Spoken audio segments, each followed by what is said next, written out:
जा रही है एक बड़ी खबर की और बड़ी जानकारी आ रही है, वो आपको बताने जा रहे हैं। तो बड़ी खबर, बड़ी जानकारी, पहलवानों के केस में एक्शन तेज हो गया है। बड़ी खबर आपको बता रहे हैं, बृजभूषण के घर पहुंची है दिल्ली पुलिस। जानकारी फिलहाल आपको बता रहे हैं, लखनऊ गोंडा स्थित घर पर पहुंची है पुलिस। तो दिल्ली पुलिस ने 12 लोगों से पूछताछ की है। पुलिस ने साक्ष्य के तौर पर पहचान पत्र भी जुटाए हैं। ये इस वक्त की बड़ी खबर। अब तक 137 लोगों के बयान दर्ज हो चुके हैं। बड़ी जानकारी, पहलवानों के केस में एक्शन तेज हो गया है। दिल्ली पुलिस की टीम दरअसल लखनऊ पहुंची है। ये इस वक्त की बड़ी खबर। पहलवानों के केस में एक्शन और एक्शन। बृजभूषण के घर पहुंची है दिल्ली पुलिस। जानकारी फिलहाल मिल रही है। आपको बता दें, लखनऊ गोंडा स्थित घर पहुंची है दिल्ली पुलिस की ये टीम, जहां पर पहचान पत्र साक्ष्य के तौर पर जुटाए गए हैं। गोंडा से संवाददाता विपिन सिंह हमारे साथ सीधे जुड़ गए हैं ज्यादा जानकारी के साथ। विपिन, दिल्ली पुलिस की टीम गोंडा भी पहुंची है बृजभूषण शरण को लेकर। अब उनके जो आवास है वहां पर टीम छानबीन कर रही है, पूछताछ कर रही है, साक्ष्य जुटाए जा रहे हैं। अभी फिलहाल क्या स्थिति है?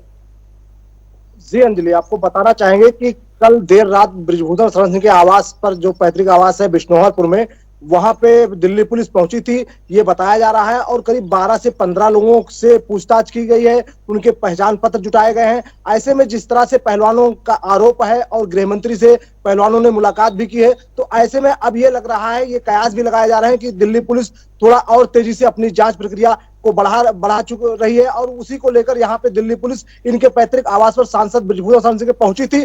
ऐसे में करीब 2 घंटे ये पूछताछ चली है, लोगों का कहना है। और उसके बाद देर रात दिल्ली पुलिस वापस हो गई। लेकिन कहीं ना कहीं जिस तरह से पहलवानों का आरोप है जंतर मंतर से भगाया जाना, उसके बाद करीब 4 से 5 महीने तक ये मामला चलता रहा, पूरे देश में, मीडिया में, सब जगह ये छाया रहा। तो सांसद बृजभूषण शरण सिंह लगातार पहले दिन से ये कहते नजर आए कि अगर मैं दोषी साबित हुआ तो मुझे फांसी दे दीजिए। उनको पूरी तरह से कानून पे भरोसा रहा। लेकिन दूसरी तरफ पहलवानों ने शुरू से ही ना तो जांच कमेटी पे विश्वास दिखाया, दिल्ली पुलिस पे उन्होंने अब विश्वास दिखाया। तो कहीं ना कहीं पहलवानों के दिल में असमंजस बना रहा कि हमें न्याय नहीं मिलेगा, जिसको लेकर उन्होंने जंतर मंतर पे दोबारा धरना दिया। अब आप तो जानिए, देश देखा किस तरह से जंतर मंतर वो हटाए गए। लेकिन जिस तरह से कल गृह मंत्री से जब उनकी मुलाकात हुई, उसके बाद दिल्ली पुलिस का मूवमेंट कहीं ना कहीं एक बड़े अंदेशे की तरफ संकेत दिखाई दे रहा है। जी अंजलि।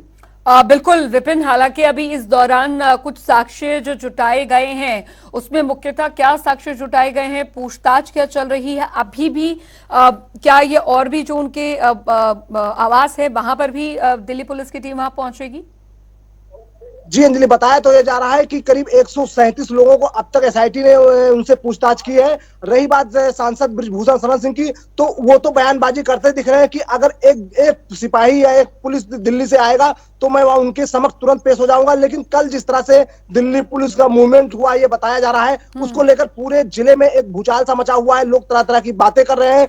लेकिन अब देखना होगा जांच में क्या निकल के आ रहा है। लेकिन आपको बताना चाहेंगे कि कहीं ना कहीं जिस तरह से आरोप लगा देने से किसी की गिरफ्तारी मांग करना, ये कहीं ना कहीं जांच प्रक्रिया की बात है। जब जांच में दोषी पाए जाएंगे, गिरफ्तारी तभी होगी। लेकिन पहलवान एक ही जिद पे अड़े हुए हैं, वो कह रहे हैं गिरफ्तारी गिरफ्तारी गिरफ्तारी हो। लेकिन वहीं कानून का ये कह रहा है, दिल्ली पुलिस ये कह रही है कि जांच में हम जो दोषी पाएंगे उसको रही बात। अब परसों 1-2-3 दिन से आप देख ही रहे होंगे अंजलि कि किस तरह से बयानबाजी आ रही है कि कुछ लोग ये भी कह रहे हैं कि मीडिया कह रहे हैं कि न्यायालय में पहुंच के जो महिला जो पहलवान, नाबालिग पहलवान थी, उसने केस वापस ले लिया। साक्षी मलिक ने धरना विड्रॉ कर दिया। तो कहीं ना कहीं जो ये एक तरह से बातें आ रही है, फिर बाद में साक्षी मलिक का, दिनेश फोगाट का और बजरंग पुनिया का ट्वीट आता है कि हमने धरना विड्रॉ नहीं किया, हम लोग धरने पे मौजूद हैं और आंदोलन करेंगे जब तक हमें न्याय नहीं मिलेगा। तो कुल मिलाकर ये जो माहौल एक बना हुआ है देश में, कहीं ना कहीं इस पे विचार करने की बात है। रही बात कानून की, तो कानून अपना काम कर रहा है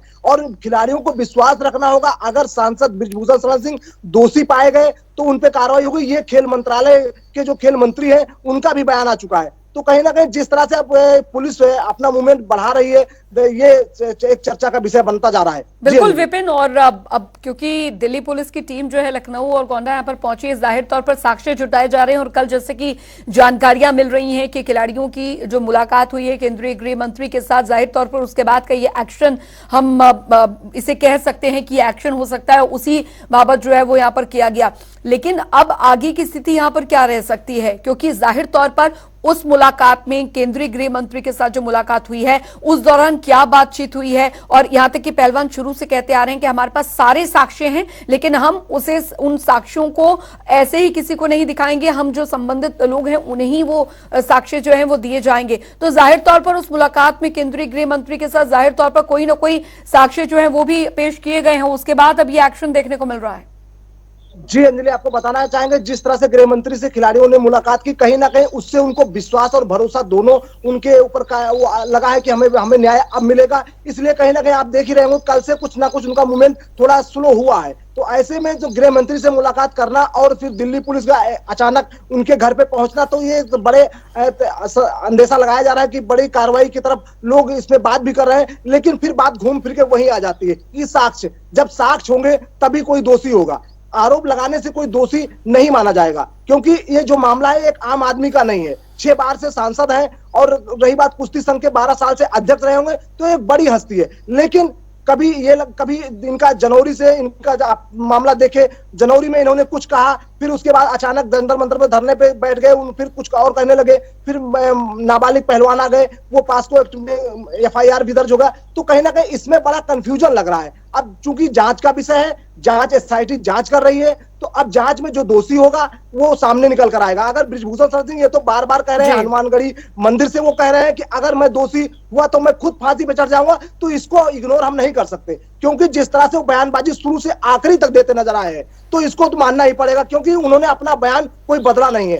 पहले दिन जिस दिन ये लोग धरने पे बैठे थे दिल्ली में अपने आवास में, उन्होंने कहा था कि अगर मैं कोई गलत किया हूं, जांच हो, मुझे फांसी दे दी जाए, मैं फांसी पे लटकने को तैयार हूं। लेकिन ये सारे आरोप गलत है, ये षड्यंत्र है, इसमें एक उद्योगपति का और किसी का बताया उन्होंने कि इनका हाथ है। तो कहीं ना कहीं उनकी बातों को भी इग्नोर। लेकिन रही बात खिलाड़ियों की, वो खिलाड़ी आरोप लगा रहे हैं जिन्होंने देश का मान बढ़ाया है, देश का गौरव बढ़ाया है, जिन्होंने देश को गोल्ड दिया है, तो कहीं ना कहीं उनकी भी बात इग्नोर नहीं की जाए। लेकिन अब इसमें 2 पहलू हैं। इसमें पहलू ये नंबर 1 ये है कि पुलिस को अपनी जांच करनी देनी चाहिए खिलाड़ियों को, पुलिस को अपनी जांच करनी देनी चाहिए, खिलाड़ी पुलिस पे भरोसा रखे, देश के न्यायालय पे भरोसा रखे। अगर कहीं पुलिस कुछ गलत करती है तो न्यायालय के शरण में जा सकते हैं, न्यायालय उनको न्याय देगा। लेकिन अब इस तरह से देश में माहौल खराब करें, वहीं कहीं ना कहीं आप इसको देख सकते हैं कि इसमें कुछ खिलाड़ियों को राजनीति भी उसमें पहुंच चुकी है। जी, बहुत बहुत शुक्रिया विपिन, बहुत बहुत शुक्रिया इस तमाम जानकारी के लिए। तो फिलहाल पुलिस की जो दिल्ली पुलिस की टीम है वो गोंडा और लखनऊ पहुंची है और बृजभूषण शरण को लेकर जो साक्ष्य हैं उनके आवासों से वो जुटाए जा रहे हैं।